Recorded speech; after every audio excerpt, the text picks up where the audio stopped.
Kulturna panorama.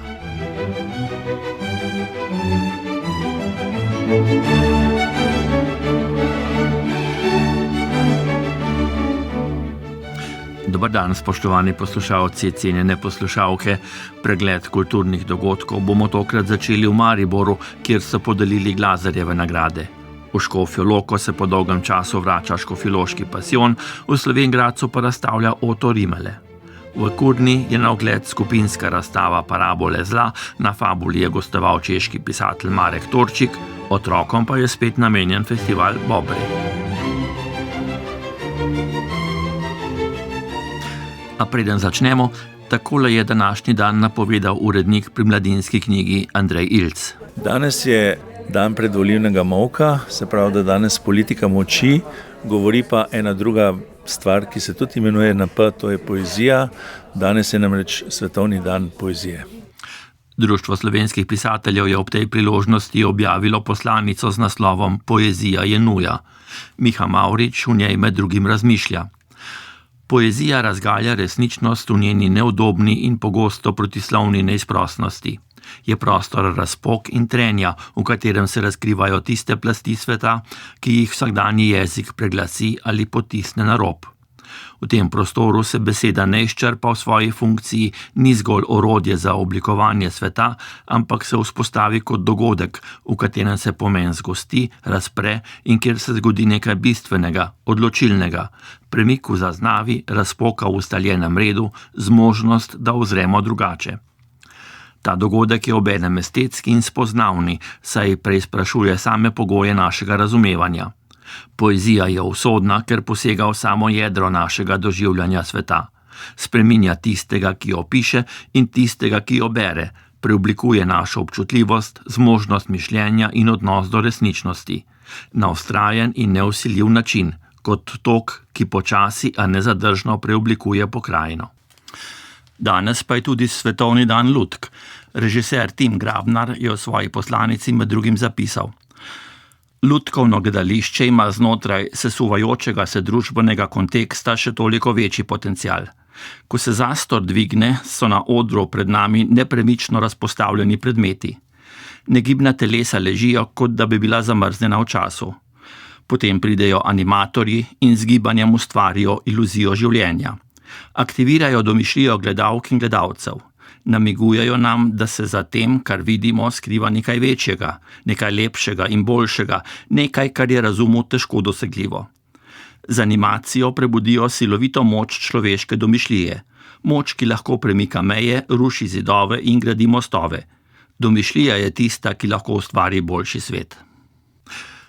Zdaj pa res gremo v Maribor, kjer so sinoči podelili Glazerjeve nagrade, najvišje nagrade za dosežke v kulturi in umetnosti v Mariboru, ki jih že od leta 1987 podeljuje mariborska občina.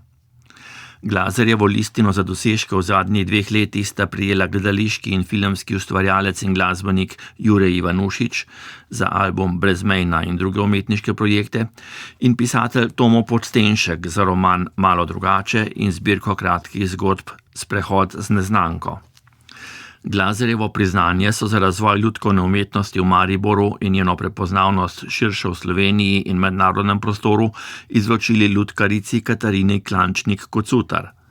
Veliko Glazerjevo nagrado pa je za življenjsko delo na področju urbane etnologije prejela Maja Godina-Golja, etnologinja, ki je pomembno prispevala k poznavanju in razumevanju kulturne dediščine Maribora.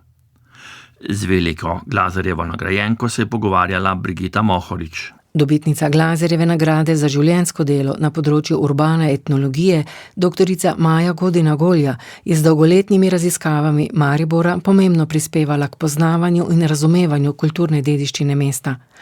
Njena vpetost v mednarodne etnološke organizacije in projekte je Maribor ponesla v tuje znanstvene revije, predavalnice na konference in strokovne razprave širom po Evropi, je med drugim zapisano v obrazložitvi nagrade. Proučevala je dediščino mariborskega turizma, urejanja mesta, družabnega življenja. Veliko raziskav in izbranih del pa odstira kulturno življenje Maribora. Lahko bi rekla, da to področje kulturne dediščine, nesnovne dediščine mi je zelo ljubo. Še zmeraj se zelo rada lotevam teh tem, s katerimi sem začela, družabnega življenja, prostega časa, prireditev v Mariboru, raznih praznovanj. Po dolgem času sem se spet usmerila v raziskave pustovanj. Mariborčani premalo vemo, da imamo tudi na tem področju bogato tradicijo. Tudi Maribor je bil karnevalsko mesto nekoč, ne samo Ptuj. Tako da snovi je veliko in mnoge me pritegnejo, vendar pač te raziskave nastajajo sporadično ob glavnem raziskovalnem delu na inštitutu v Ljubljani. Katera obdobja so Maribor kot mesto najbolj oblikovala, v dobrem, slabem, so vplivala na razvoj? In je to opazno še danes? Gotovo vsako obdobje je nekaj pripomoglo, tako v pozitivnem kot negativnem, in mogoče se premalo zavedamo, da je Maribor imel v primerjavi z drugimi slovenskimi mesti zelo turbulentno preteklost. V bistvu so ljudje prihajali, odhajali, živeli v 5-6 državah tekom svojega življenja. In vsako to obdobje je zelo zaznamovalo. Ne smemo pozabiti, to, kar sem tudi takrat, ko sem predlagala razstavo Nemci in Maribor, in potem tudi napisala prvi koncept, ki je bil seveda potem znatno nadgrajen in ga je kolegica Ferleževa zelo izboljšala. Govorite o veliki razstavi v času Evropske predstavnice kulture v Mariboru. Tako, ja. Namreč takrat, čisto na začetku, preden so začeli ljudje profesionalno delati na tem, in dr. Ferleževa smo imeli precej sestankov in pač jaz sem tudi predlagala tudi temu doktoratevi, ki je bila takrat zadolžena, ker se mi zdi, da včasih kljub vsem tem madežem, ki so povezani z vlogo Nemcev v Mariboru pred drugo svetovno vojno in med njo, smo pa dediči tudi njihovega delovanja. Recimo mnoga nemška društva so zasnovala marsikaj, kar v Mariboru še danes uporabljamo, uživamo Mariborčani v tem, imenujemo recimo samo olepševalno društvo en mestni park ali pa nemško muzejsko društvo, ki je bilo zasnovalo prvi muzej v mestu, pa gledališko in kazinsko društvo, ki je zgradilo prostore, v katerih deluje mariborsko gledališče in tako naprej. Seveda je pa prva svetovna vojna in pa vsi ti konflikti prineslo velike spremembe. Potem se začne seveda ta nova doba Maribora z naglim industrijskim razvojem v nekdanji Jugoslaviji, ki pritegne spet veliko novih skupin prebivalcev, tako lastnikov tovarn, ki prihajajo iz različnih koncev Evrope, kot potem veliko podeželskega prebivalstva iz bližnje okolice, tudi primorski priseljenci, ki bežijo pred fašizmom in iščejo pač te poklicne možnosti v mestu. Tako da teh obdobij je seveda in posameznikov, ki so v mestu delovali, veliko. Povojni razvoj znotraj socializma je seveda spet nova zgodba, o tem mogoče še premalo vemo. Žal nimamo zaposlenih v Mariboru veliko etnologov, imamo jih veliko manj kot nekatera mesta, recimo tudi kot Ljubljana in Celje, in mnoge teme ostajajo zato neobdelane. Katero od vaših znanstveno-raziskovalnih del oziroma izdanih knjig o Mariboru je vam osebno najbolj ljubo ali pa je terjalo veliko vaše energije, moči? Pravzaprav bi težko izdvojila samo eno delo. Mislim, da vsako delo me je nekako navdihovalo, tudi ljudje, s katerimi sem delala, so me navdihovali. Meni je zelo draga, pa je mogoče malo manj znana knjiga iz mariborskih predmestij, ki govori v bistvu o življenju mariborskih delavcev, delavskih družin. Ni tako atraktivna tema, ampak se mi zdi, da lepo prikaže razvoj mariborskih predmestij, ker Maribor ni samo center, večina ljudi živi v predmestjih, tega se mogoče tudi politika premalo zaveda, in ta industrijski razvoj in ti priseljenci v Mariboru, pa tudi intenzivna gradnja v mestu, ki se je takrat začela, zaznamuje Maribor še danes. Mogoče ne tako po vsebini, ampak kot znanstven pristop ali pa metodologija, zato sem ponosna, ker mislim, da sem v etnologiji in tudi zgodovinopisju prvič sploh v tej knjigi uporabljala zelo dotedaj nepregledane vire, neznane vire, ki niso bili uporabljeni, recimo knjige bolnikov, mariborske bolnišnice, vpisne liste, personalne mape, recimo iz mariborskih tovarn, potem tudi učno gradivo, kronike šol in tako naprej. In se mi zdi, da se je kar odpiralo, neke nove pristope sem ravno v tej knjigi uporabila. Doktorica Maja Godina-Golja, redna profesorica na Mariborski filozofski fakulteti in na podiplomski šoli znanstveno-raziskovalnega centra SAZU-ja, je za raziskovalno delo že prejela najvišjo državno nagrado na področju etnologije, Murkovo nagrado. Za poglobljeno proučevanje mariborske kulturne dediščine, s katerim je mesto postavila vrsto trajnih spomenikov, je zdaj prejela še najvišjo nagrado Maribora.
Po 11 letih se nocoj na ulice Škofje Loke vrača znameniti pasijon patra Romualda, najstarejše ohranjeno zapisano dramsko besedilo v slovenščini.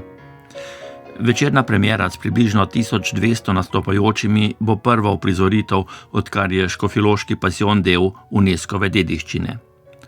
Obiskovalce čaka tudi bogat spremljevalni program, med drugim bodo do 12. aprila, ko bo na vrsti še zadnja od 8 uprizoritev pasijona, organizirane razstave, delavnice, koncert in mednarodna znanstvena konferenca. Več o nastanku, pomenu in letošnjih uprizoritvah škofjeloškega pasijona pa Luka Bregar. Škofjeloški pasijon, v svojem izvoru spokorna procesija Velikega petka, je največja gledališka uprizoritev na prostem pri nas. Zvesto sledi zapisanemu besedilu patra Romualda oziroma Lorenca Marušiča, ki je nastalo pred dobrimi 300 leti. Izvirni rokopis, ki velja za najstarejše ohranjeno dramsko besedilo v slovenskem jeziku, hranijo v kapucinskem samostanu Škofje Loka, kjer ob producentu, občini Škofje Loka oziroma zavodu 973, varujejo duhovno vsebino pasijona. Med sodelujočimi je tudi član bratstva kapucinov Jurij Štravs. Pater Romuald je bil poslan že v Škofje Loko, da bi postavil pasijonsko procesijo. Škofjeloški pasijon, ta izraz je dokaj nov. Takrat je bila bolj spokorna procesija. Že 1715. So se začele te procesije tu v Škofji Loki, ki imajo seveda v 15. stoletju svoj izvor in tudi že prej kakšne take zametke, bi se reklo. So tudi različni pasijoni že bili v tistem času. Naš škofjeloški bi se lahko nekoliko enačil z pasijonom v Ljubljani, v Gradcu oziroma v Pragi. Rokopis škofjeloškega pasijona, sestavljenega iz 863 rimanih verzov, velja tudi za edino v celoti ohranjeno režijsko pasijonsko knjigo v Evropi iz začetka 18. stoletja. Njegove uprizoritve niso le niz postaj križevega pota. Več kot 2 uri trajajoče uprizoritve s približno 1200 nastopajočimi na pomičnih odrih, ki so tudi posebnost pasijona v Škofji Loki, gledalce na 4 prizoriščih ponese v skupno 20 prizorov iz stare in nove zaveze, oziroma od Adama pa do skrivnosti Jezusove smrti. Kot pravi režiser letošnjih uprizoritev Marcelo Brula, se je v projekt dejavno vključil po izboru strokovnega odbora septembra leta 2024, po audicijah je od lani jeseni imel vaje z igralci posameznih prizorov v več vaseh Poljanske in Sevške doline, od februarja letos pa so uprizoritev postavljali v Škofji Loki. Ja, zame je Škofjeloški pasijon najprej duhovna vsebina in nato šele kulturna pa dediščina po vse to. Kot režiser teksta nisem čist nič spreminjal, samo sem pa morda kakšne stvari dodal. Dodani so rimski vojaki, ki jih v originalu ni. Želel sem pa pokazati to Marijino ljubezen in Marijino trpljenje, ki ona, čeprav je trpela in je bila ena sama žalost, je še vedno bila polna ljubezni, da še vedno se spomnila na nas, na vse ostale. Temelje sodobne uprizoritve pasijona je, ob glasbi Andreja Misona in Toneta Potočnika, ob prelomu tisočletja postavil Marjan Kokalj. Ustvarjalci letošnjih uprizoritev, igralci, pevci, konjeniki, piskači oziroma godbeniki ter preostali so podedovali tudi približno 1000 kostumov, ki jih te dni hranijo v nekdanjem nunskem samostanu v Škofji Loki, ki je, kot pravi vodja projekta Škofjeloški pasijon Jakob Vrhovec, postal pasijonski tabor. Nunski samostan je v fazi renovacije, ampak smo ga tako vzpostavili, da pač lahko pasijon gre vse skupaj. Iz vidika logistike imamo veliko prostora, kar pomaga, da lahko razporedimo vse te kostume, da je maska samo eno pol stopnišča stran, da je pač vse na kupu in da pač tukaj igralci krožijo in čakajo. Marcelo vodi 1205 igralcev, potem je pa še približno 250 ljudi v podpornih ekipah, to meni v maski, v kostumografiji, pri rediteljih, informatorjih, pa v sami logistiki in tako naprej. Tako da ja, pač prostovoljcev, ki sodelujejo pri pasijonu, je resnično ogromno. To je največji prostovoljski projekt v Sloveniji in ne, v bistvu je pa, poleg tega je pa, da je ogromno prostovoljcev, smo pa veseli, da je bo tudi ogromno gledalcev. V letošnjem letu bo večji dogodek samo zaključek poletov na Planiški velikan. Skupno na 8 uprizoritvah Škofjeloškega pasijona, ki si bodo sledile ob koncih tedna do vključno 12. aprila, medtem denimo tudi na velikonočni ponedeljek, pričakujejo do 28 000 gledalk in gledalcev. Doslej so prodali približno 21 000 vstopnic, dobrih 3 000 pa razdelili med prostovoljce. Letošnje uprizoritve Škofjeloškega pasijona so prve po njegovem vpisu na UNESCO seznam nesnovne kulturne dediščine konec leta 2016. Kot poudarja direktorica Loškega muzeja Saša Nabergoj, pasijon združuje literarno, gledališko in dediščinsko razsežnost in je tako živa dediščina skupnosti oziroma kulturna praksa neke skupnosti mesta Škofja Loka, torej tistih, ki jo ves čas tudi ohranjajo. Tako da UNESCO seznam je v resnici potrditev te transformacije, ki se je dogajala tudi za večino podobnih struktur v tistem času. Skratka, tradicija, ki je preživela v sodobnost, predvsem zaradi skupnosti, ki ga izvaja, in skratka izredno pomembna identiteta kulturna in zgodovinska mesta Škofja Loka, mogoče celo širše. Uprizoritve Škofjeloškega pasijona na določenih bo eno od prizorišč omogočalo spremljanje dogajanja tudi slepim in slabovidnim oziroma gluhim in naglušnim, si v Škofji Loki sledijo na 6 let. Prihodnje bodo tako leta 2032.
V Koroški galeriji likovnih umetnosti v Slovenj Gradcu so odprli pregledno razstavo del Ota Rimeleta z naslovom Od rdeče do rdeče. Avtor, akademski slikar, glasbenik in profesor na Pedagoški fakulteti v Mariboru se predstavlja z izborom del iz svojega več kot 30-letnega raziskovanja fenomenologije vidnega. Z izpostavljanjem rdeče barve je skupaj s kustosom Markom Košanom pripravil razstavo, v kateri osrednjo vlogo prevzema svetloba. Z Otom Rimeletom se je pogovarjala Aleksandra Saška Gruden. Oto Rimelek v Koroški galeriji likovnih umetnosti je od 19. marca na ogled vaša pregledna razstava z naslovom Od rdeče do rdeče. Odkot ta naslov? Gre dejansko za vsebinsko rdečo nit razstave ali pa za pomenskost same barve kot take? Izbor je temeljil na aktualnosti rdeče barve. Pravzaprav sem par let nazaj si zamislil, kako se vedno znova rdeča barva pojavlja v mojih ciklih in nastala je ideja, da bi mogoče to povezali v neko skupno predstavitev. Tako je tudi nastal naslov. Na koncu sem seveda ugotovil, da rdeča nit pomeni ravno to, da se nekaj povezuje in seveda je tudi rdeča nit te razstave rdeča barva. Vam osebno rdeča barva pomeni nek simbolni smisel? Na kak način se pojavlja v vašem delu? Torej, rdeča barva je zame barva rojstva, barva življenja in barva smrti. Vedno je z nami, ne samo z mano, in seveda jaz sem potem poskušal odkrivati različne tančice te rdeče barve. Čisto nezavedno, čisto intuitivno. Seveda kasneje pa se potem kognitivno vračam nazaj in razmišljam, kaj se je zgodilo, in seveda ugotoviš tudi čisto racionalne zadeve, ampak prvo se mi pa zdi, da mora biti v umetnosti ta neposreden vzgib in tudi zdaj, ko gledam nazaj, vidim, da gre pot od čisto rdeče, ki je bila nekoč kot nekakšna materija, magma, zelo neposredna, zelo mesena, ki se je potem stalno bolj redčila in na koncu postala samo še svetloba. Tudi sicer je v vašem delu značilno, da nekako prehajate od tiste slikarske površine v objektnost, torej slika postane objekt in na koncu celo sama svetloba postane na nek način objekt. Torej, v začetku sem se ukvarjal s to materialnostjo, neposrednostjo. Torej, tako kot se reče, in beseda je meso postala, tako sem si želel nekoč, da slika postane stvarnost, da postane čisto neposredna. Ampak seveda ta materija mora vsebovati tudi nematerialne momente, drugače je to samo material. In iščeš po kotičkih svoje notranjosti, neposrednosti in se veseliš, ko si rečeš, evo, to sem jaz, pa tam sem bil, to sem našel, ampak vedno sem verjel, da te zelo osebne izkušnje seveda morajo preiti v univerzalne. In v resnici s tem pač tudi seveda, ko odkrivaš sebe, odkrivaš tudi kolektivno, nezavedno odkrivaš neke momente, ki so značilne za civilizacijo, za človeka, in seveda imaš neko utvaro, da je prav, da to pokažeš tudi drugim, da bodo oni sami odprli vrata, ti jim pokažeš, kje so, oni pa potem v tem iščejo neke vsebine. Si kot nekakšen potapljač, ki prvi se potopiš tja, in v tem smislu se mi je zdela umetnost tudi vedno zelo zanimiva ali pa nek poseg v predele, ki jih ne poznaš in ki jih ne poznamo.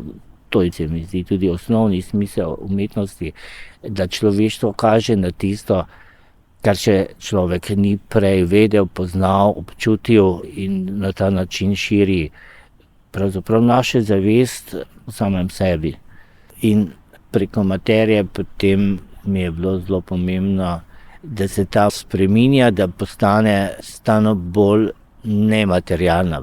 Je pa res, da so moji nosilci zelo materialni in tudi logično je, da sam proces transformacije, ki se dogaja v umetnosti, je smiseln takrat, ko lahko veliko količino tega materialnega pravzaprav preoblikuješ v nematerialno. Če se vrnemo še k sami razstavi, ta predstavlja vaš širok opus od poakademskega obdobja v prvi polovici 90-ih let preteklega stoletja do danes. Kustos je Marko Košan. Kako sta snovala razstavo, kako izbirala dela in katera so dejansko potem bila izbrana kot del razstave? Vse skupaj se je dogajalo zelo spontano, torej Marko je bil tudi v mojem ateljeju, bil je tudi na razstavi pri Bažatu oziroma zdaj v Reichenburgu.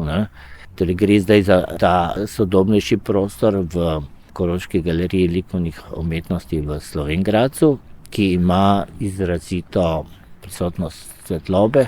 Torej ideja je, da pokažemo vsa ta dela, če se bo le dalo samo v naravni svetlobi. Jaz sem zelo vesel, da ta galerija pravzaprav ponuja vse tisto, kar si jaz želim, oziroma moja dela, sploh ta zadnjih 15-20 let, ki sledijo prisotnosti svetlobe. Torej velika pozornost je bila dana temu, kako postaviti vse skupaj. Zelo si želim, da lahko ljudje, da se lahko zavedajo tega, da danes ob 12 je podoba takšna, čez par ur bo drugačna. To se mi zdi zelo pomembno izhodišče za moje slikarske podobe in tudi zelo pomembno se mi zdi, da se gledalec zaveda, da ta komunikacija, ta odnos ni nikoli popoln, da je to neprestano trajanje proces in tudi, da z samim pogledom ne more zajeti slike dejansko v celoti, sploh ne te moje, ki se vedno spreminjajo. In tudi verjetno vsak gledalec potem doživlja sebe ob pogledu danes, jutri, pojutrišnjem, torej ugotavlja, kako pravzaprav se njegovi občutki spreminjajo lahko in to se mi zdi zelo pomembno in to nudi ta galerija.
V ljubljanski galeriji Ekurna so v četrtek odprli skupinsko razstavo z naslovom Parabola zla, v mraku so sence nevidne. Na ogled so dela 10 umetnikov in umetnic iz različnih obdobij, ki v svojem ustvarjanju tematizirajo odnos med dobrim in zlom. Razstava je, kot je zapisala kuratorka Maja Kač, poskus razumevanja, kam se v vsaj na videz stabilnih časih skrijejo sence zla, kdaj se priplazijo na plan in kako je mogoče, da tega premika ne zaznamo prej. Predvsem pa nas zanima, kako ta fenomen detektira umetnost. Razstava je razdeljena na 3 tematske sklope, več o njej pa v prispevku Sanje Rejc. Kuratorka besedilo, ki spremlja razstavo, začne s citatom iz zgodbe Vodnjak in nihalo Edgarja Allana Poja in nadaljuje z orisom stanja sveta ter ugotavlja, da se ne dogaja prvič, da se je svet ujel v negotovih časih sovraštva in nasilja. Naslov razstave, Parabola zla, v mraku so sence nevidne, pa sloni na 2 delih knjige Enciklopedija mrtvih Danila Kiša. Maja Kač. Besedilo sicer res izhaja ali pa vsaj sloni na literarnih predlogah, navdihih, ki ste jih omenili, se pravi Danilo Kiš, Enciklopedija mrtvih. Edgar Allan Poe, slučajno kratka zgodba, ki opisuje nekoga, ki ga je inkvizicija zaprla v zapor in ki v tem težkem obdobju in težkem stanju zaznava neke pošasti, ki se mu prikazujejo. No, ampak prvi vzgib za razstavo je pa v resnici prišel od slike, namreč z slikarjem Aleksijem Kobalom sva delala intervju. In ko sem šla čez njegov opus, pregledovala njegova dela, me je zelo presunilo delo Sveti Jurij iz leta 1989, kjer imamo pač to klasično ikonografijo, klasična zgodba tega boja dobrega nad zlim, ampak ima znotraj tega pa več preobratov. In te preobrati so me zanimali. Človek se začne spraševati, kaj je tisto, ki je res dobro, kaj je tista svoboda, ki res prihaja, kdo nam jo prinaša ali nam jo res prinaša.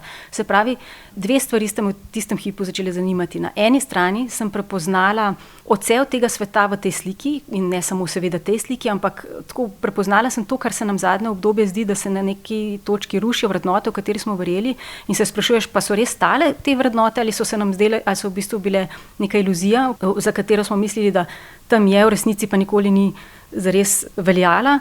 V umetnostnem smislu me je pa začelo zanimati prav ta preobrat v sliki oziroma v umetnosti, kjer se ti zdi, da nekaj gledaš, potem pa, ko se malo bolj poglobiš, vidiš, da je pred teboj čisto neka druga resnica.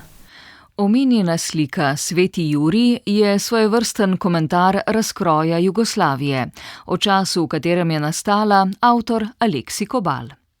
Moram reči tako, da pravzaprav občutki so bili zelo dvorezni. Ne? Po eni strani nam ni bilo, vsaj meni ni bilo čisto vseeno za razpad prejšnje države, po drugi strani je bilo pa to hrepenenje po nečem novem. Ne? Mi smo vedeli, da prejšnji sistem pač Jugoslavije kot taka nezadržno razpada, da to ne pelje nikamor. Ne? In v zraku po drugi strani je vel ta optimizem, ta želja po nečem novem. Ne? In jaz sem takrat v bistvu ravno končal akademijo, ne? To je, recimo piše 38 let nazaj, ne? In to je bil takrat čas Majniške deklaracije. Ne? Te dogodki so bili zelo na nek način močni, v bistvu zelo so vplivali na vse nas. Ne? In takrat kot umetnik sem čutil, da moram pač na nek način uprizoriti oziroma ustvariti po svoje te dogodke. Tako da zanimivo pa je, da je danes v bistvu na tej razstavi prikazan tudi zdajšnji čas mlajših umetnikov, ne? Ki v bistvu prikazuje pa ta čas in odlično prikazujejo to, da se pravzaprav skoraj da ni nič zgodilo, oziroma da so časi, ki so zdaj zelo podobni tistemu času. Poleg 2 slik Aleksija Kobala so na razstavi še dela Staša Kleindinsta, Ane Likar, Andreja Lamuta, Erika Mavriča, Mihe Majesa, Mihe Perneta, Duše Jesih, Jožeta Tisnikarja, Jožeta Slaka Džoke, Zorana Mušiča in Marka Šuštaršiča. O konceptu postavitve in izboru umetnikov kuratorka Maja Kač. Najprej sem razmišljala, katere umetnike predstaviti oziroma katera dela odgovarjajo temi, ki jo nekako skušam predstaviti. Potem, ko se mi je pa to sestavilo, se mi je pa ta narativa teh 3 sklopov oziroma ta linija sama od sebe izrisala. Želela sem, da ni samo nametano nekaj skupaj.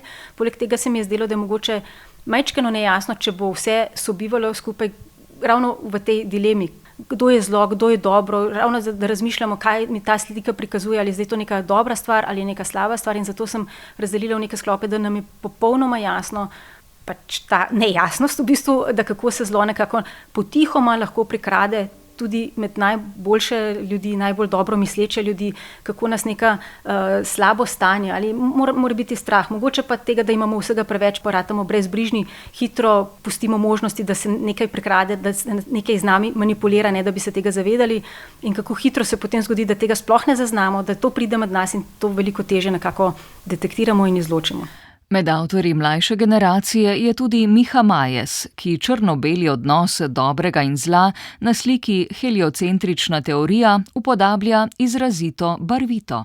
Torej, v svojem slikarskem delu, ki je nastalo leta 2022, sem poskušal iskati neke ekstreme med dobrim in zlim, tako da se nekako v delu pojavijo od dobrih nekih subjektov do nekih prisluškovalcev, do nekih lažnivcev in tako naprej. Sam se naslanjam tudi na neka zgodovinska, že umetniško-zgodovinska, recimo izhajal sem v preteklosti iz opusa Goje, tako da sem v bistvu naredil neko sodobno reinterpretacijo tega. O neizčrpnem viru motivov, ki ga prinaša sodobna globalna povezanost, Miha Majes. Ja, definitivno je nabor vseh informacij, vseh možnosti mogoče kar nekako neskončen in se mi zdi, da je v bistvu ravno zaradi tega potem ta dejavnik recimo nacionalne identitete ali pa nekega globalnega okolja, ki je del neke internetne mreže, ta ključen del v bistvu, kako se vstopi v neko problematiko, tako da recimo se lahko vstopa bolj širše ali pa bolj ozko. Moj namen v bistvu v svoji praksi je, da poskušam nekako najti neko to presečišče teh širših motivov in jih poskušati zreinterpretirati v nek razumljiv govor. Razstava Parabola zla, v mraku so sence nevidne, v 3 tematskih sklopih ponudi pogled v družbo malodušja, dolgočasja in požrešnosti, ponazarja manifestacijo skrajnega nasilja in odpira tudi prostor za optimizem. V galeriji Ekurna bo na ogled do 24. aprila.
Kako bi sploh lahko pozabil, ne da bi pri tem izgubil del sebe, se v romanu Razpad na spomine sprašuje Marek Torčik, češki pesnik, pisatelj in publicist, ki je ta teden gostoval na festivalu Fabula. V romanesknem prvencu se vrača v težko otroštvo, zaznamovano z nasiljem, revščino in alkoholizmom, ter z odnosom z mamo samohranilko, ki se ni zmožna soočiti s sinovo homoseksualnostjo. V ospredju je tudi tema spomina, ki razkraja in hkrati oblikuje fragmentarno pripoved. Z Marekom Torčikom se je pogovarjala Iza Pevec. Slovenski naslov vaše knjige je Razpad na spomine, kar lahko razumemo kot razpadanje pod težo spominov. Pri izvirnem češkem naslovu pa je občutek pomena nekoliko drugačen, bolj nevtralen. So torej spomini nekaj, kar nas oblikuje, ali po drugi strani nekaj, kar nas bremeni? For the Czech title, Rozložíš paměť, it's much more ambivalent. It can have two meanings. It can be either Češki naslov je bolj ambivalenten, ima 2 možna pomena. Lahko pomeni razgradnjo spomina, to slovenski prevod delno ohranja, ali pa to, da svoje spomine razpremo kot fotografije na mizi in jih poskušamo razumeti z distance. Všeč mi je ta dvoumnost, saj sem želel bralcu prepustiti odločitev, ali so spomini nekaj, česar se moramo bati, kar nas obremenjuje, ali pa nekaj, kar nas oblikuje in čemur ne moremo ubežati. Tako razmišljam sam. Knjiga pa bolj poudarja to drugo stran, pokaže slabe spomine, njihovo težo ter ponavljajočo se travmatično naravo. Sort of heavy they can be and how they can shower you with trauma, really. V knjigi se pojavi tudi vprašanje, kako sploh pozabiti nekaj, česar se nočemo spominjati. Yeah, for me that was an important question because we often are a culture. Zame je bilo to pomembno vprašanje, ker je naš čas pogosto obseden s spominom in zgodovino. Ne mislim le na češko kulturo, to lahko velja tudi za slovensko ali angleško. Nenehno se spominjamo vseh teh strašnih stvari, imamo vse te spominske dneve. Delno je to potrebno, vendar pa lahko postane naša obsesija, da se nenehno vračamo k preteklosti, tako na osebni kot družbeni ravni. In to lahko potem povzroča težave v sedanjosti ali prihodnosti. Naprimer, v moji državi, zaradi komunistične preteklosti in travm, ki iz nje izvirajo, obstaja nezaupljiv pogled na leve politične ideje ali na diskurs socialne pravičnosti kot na nekaj sumljivega. In to izvira od tod, da se nenehno vračamo k travmatični preteklosti.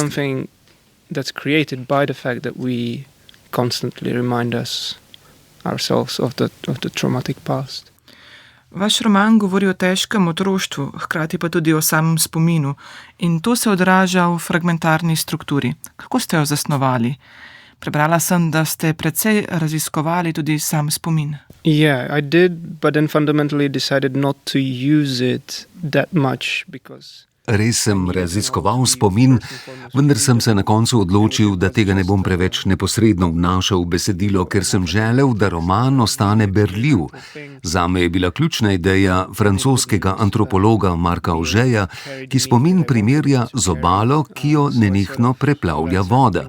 In voda je čas, ki teče, mi in naši spomini pa smo kot obala, ki jo tok časa nenehno preoblikuje. To pomeni, da spomini nikoli niso objektivni, vedno se spreminjajo glede na čas, razpoloženje, okoliščine. Poleg tega lahko imata dva človeka na isti dogodek povsem različne spomine. To je nekaj, kar mi ni dalo miru, in prav to je v središču romana. Two people have very different memories of the same event, and that's something that haunted me really, and that's at the heart of the novel. Morda lahko malo podrobneje pojasnite, kako to deluje v vašem romanu. Kot bralci smo lahko včasih skoraj nekoliko zmedeni. Toda to je verjetno način, kako deluje spomin. Yeah, I wanted the novel to be a little bit confusing because just as the structure is conceived as a sort of journey back in time, as a Da, želel sem, da roman bralca malce zmede, ker je struktura zasnovana kot nekakšno potovanje v času nazaj, pravzaprav proti toku časa, tako sem vsaj razmišljal o tem. Pripovedovalec začne v letu 2021, ko mu umre dedek in se potem vrača v preteklost. Pripoved je zelo asociativna. En spomin vodi k drugemu, vodijo logika asociacij in ne časovna linearnost. Mislim tudi, da jo je treba brati skoraj kot poezijo, ker sem predvsem pesnik. Pomembno mi je bilo ohraniti to pesniško logiko, ne pa logike proze. Zavedam se, da to bralca lahko zmede, vendar je zame struktura zelo jasna, temelji pa predvsem na občutku. Poleg tega se vsak dogodek zgodi dvakrat. Enkrat z perspektive pripovedovalca, torej dečka oziroma pozneje odraslega moškega Mareka, in drugič z perspektive njegove matere. Tako pokažem, da imajo lahko isti dogodki zelo različne interpretacije, toda kljub temu ostajajo povezani in lahko med različicama dogodka vseeno najdemo dialog. These things have very and widely different interpretations, but they can still connect. You can still find dialogue between the two different versions of events.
Danes se začenja tradicionalni 18. festival kulturno-umetnostne vzgoje Bobri.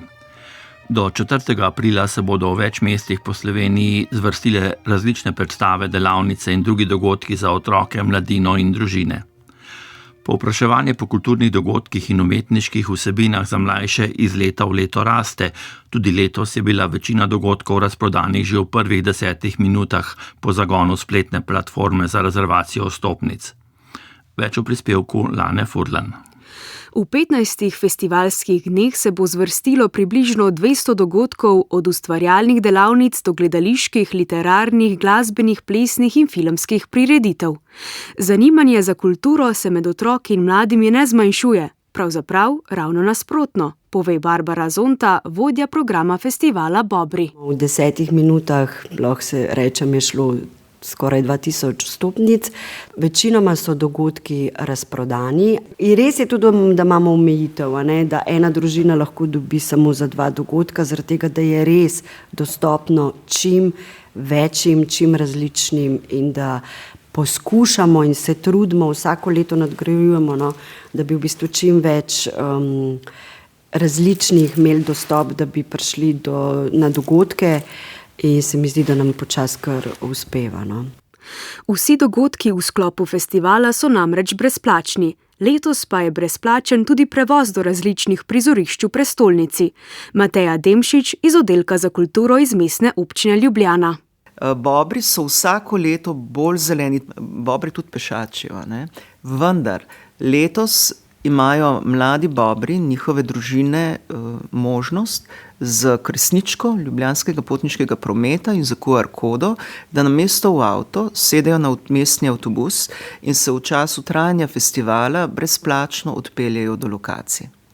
Tudi zato smo poskrbeli, je pa tudi res, da letos med lokacijami se da hoditi tudi peš. Festival letos v ospredje postavlja moč skupnosti, poudarja vrednote empatije, solidarnosti in medkulturnega dialoga. Zato, ker vsak, čeprav misli v nekem trenutku življenja, da je močan, pomemben, tudi ko je sam, na koncu ugotovimo, da je skupnost tista v bistvu, ki nas krepi, ki nam daje občutek varnosti, ki nam daje občutek tudi takrat, ko potrebujemo sočutje, pomoč, da je skupnost tista, ki v bistvu gradi naša življenja. In čeprav smo v zadnjih desetletjih bolj ko ne priča strašnemu individualizmu, se na koncu po vseh zdaj po tem spremenjenem svetu, kjer žal imajo zelo veliko vlogo tudi družbena omrežja, spet vračamo nazaj k skupnosti. Težava družbenih omrežij je seveda ta, da ljudem daje, predvsem mladim, ko začenjajo svojo življenjsko pot, občutek lažne povezanosti in lažne skupnosti.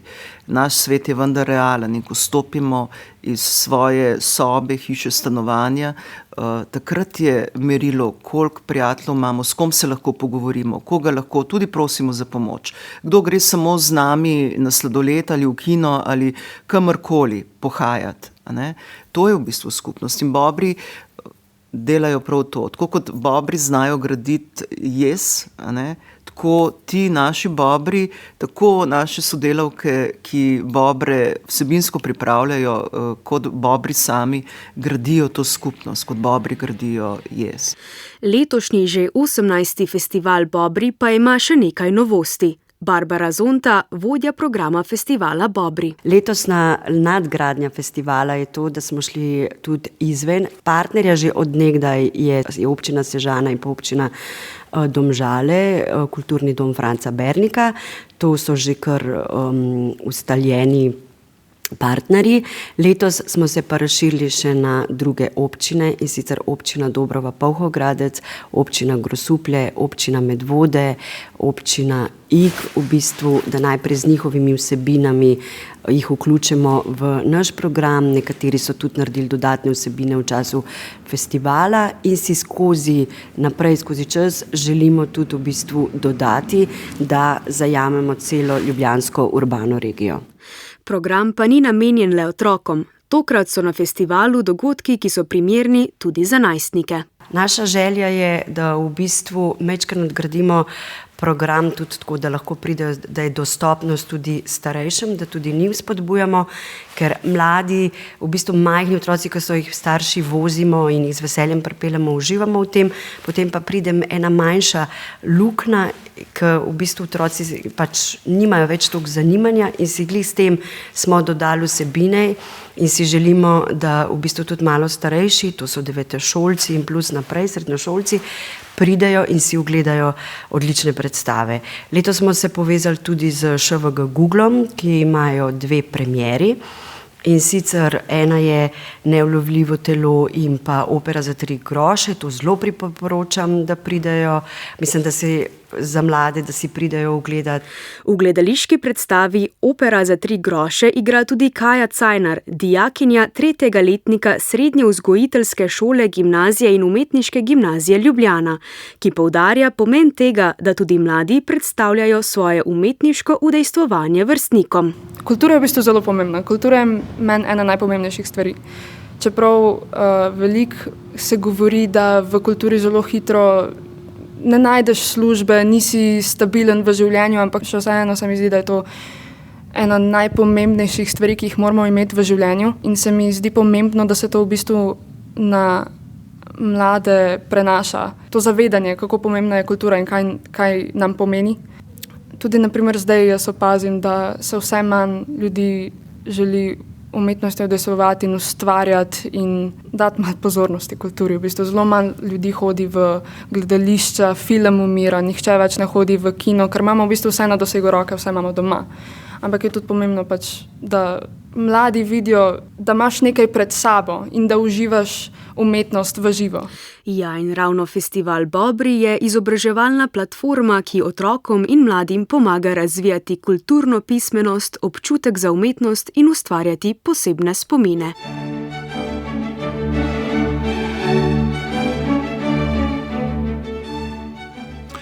Poslušali ste oddajo Kulturna panorama. Prispevke so pripravili Brigita Mohorič, Luka Bregar, Aleksandra Saška Gruden, Sanja Rejc, Iza Pevec in Lana Furlan. Glas bo izbrala Tina Ogrin, oddajo je posnel Max Pust, uredil sem jo Vlado Motnikar.